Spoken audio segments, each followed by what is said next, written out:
Les produits déversés dans les cultures destinés à lutter contre les parasites ont à la longue créé des dégâts obligeant à en annuler l'utilisation afin de préserver la santé des populations dont les jardins créoles demeurent encore le vivier de nombreux d'entre elles. À cet effet, l'IREPS, l'instance régionale d'éducation et de promotion de la santé, a mis en place par l'intermédiaire du programme JAFA une campagne orientée directement vers les familles. Le programme JAFA, c'est un programme de santé publique à visée nutritionnelle qui a été mis en place par la DSDS et le COGES, devenu IREPS, et qui a pour vocation justement de limiter l'exposition à la chlordécone des populations situées en zones potentiellement contaminées. Ce sont des populations particulières puisque ce sont celles qui s'alimentent à partir de leur jardin créole, qui s'alimentent en racines à partir de leur jardin créole ou de ce qu'on appelle des circuits courts de distribution. On entend par là la vente en bord de route ou encore les échanges entre la famille et puis le voisinage. C'est en 2008 que ce programme a été mis en exécution pour s'étaler sur 2 années d'enquête minutieuse axée dans le sud Basse-Terre et principalement dans l'environnement des populations potentiellement touchées dont les habitants sont situés sur d'anciennes zones bananières qui datent de 1972 à 1993, correspondant à la période de l'utilisation des produits organochlorés. La conception du dispositif du programme JAFA a nécessité quand même une longue période de façon à identifier un maximum d'éléments à prendre en compte. Donc, dans un premier temps, il s'agissait de cartographier l'ensemble des bâtiments concernés sur le territoire du Sud Basse-Terre, où là, on présente réellement à la population, dans chacune des sections concernées, le dispositif du programme JAFA et surtout des éléments leur permettant d'être un peu plus éclairés sur la problématique chlordécone. Donc là, c'est vraiment un espace d'interaction où la population peut réellement réagir par rapport à ce dispositif-là et poser un maximum de questions. À l'issue de ces séances d'échange,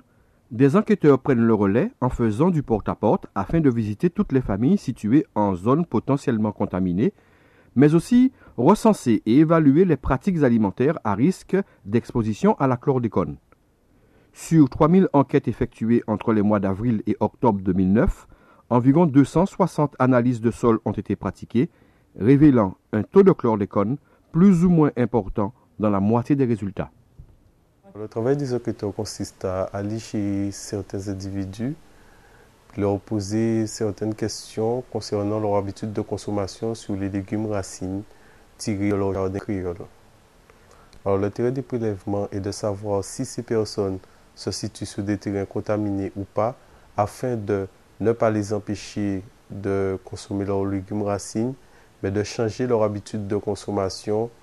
par rapport à ces légumes. Lorsque l'enquêteur a fait le prélèvement chez l'individu, il l'emballe d'une certaine façon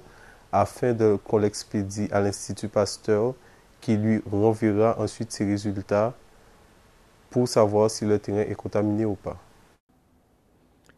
Dans le cas malheureux où les recherches en laboratoire de l'Institut Pasteur confirment une contamination de l'échantillon prélevé,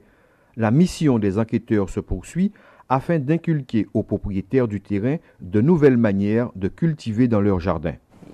Il y a quand même quelques petites choses à mettre en place, telles qu'un épluchage relativement épais des racines, puisqu'on constate effectivement que la chlordécone se concentre particulièrement dans la peau des racines. Donc là, c'est pour ça qu'on recommande tout simplement un épluchage épais des différentes racines.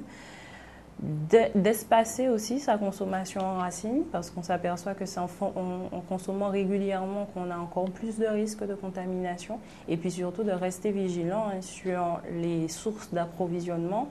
On s'appuie sur un certain nombre de porteurs de projets pour véritablement amener des solutions à la population particulièrement concernée, en cas de l'existence ou non de chlordécone dans son jardin. Les communes du Sud Basse-Terre, où le risque de contamination des sols est le plus important, bénéficient du soutien de l'équipe JAFA pour le bon déroulement du programme, épaulé par les élus, les professionnels de santé et d'autres organisations mobilisées pour la même cause, réduire l'exposition à la chlordécone. Des solutions viables à l'échelle du jardin créole et de l'autoconsommation ont été proposées par les acteurs locaux pour le compte d'un appel à projet santé-alimentation ou de partenariats établis avec la DSDS. Et c'est autant de conseils et de solutions qui pourront permettre de maintenir les habitudes culturelles, culinaires et culturelles tout en limitant l'exposition à la chlordécone.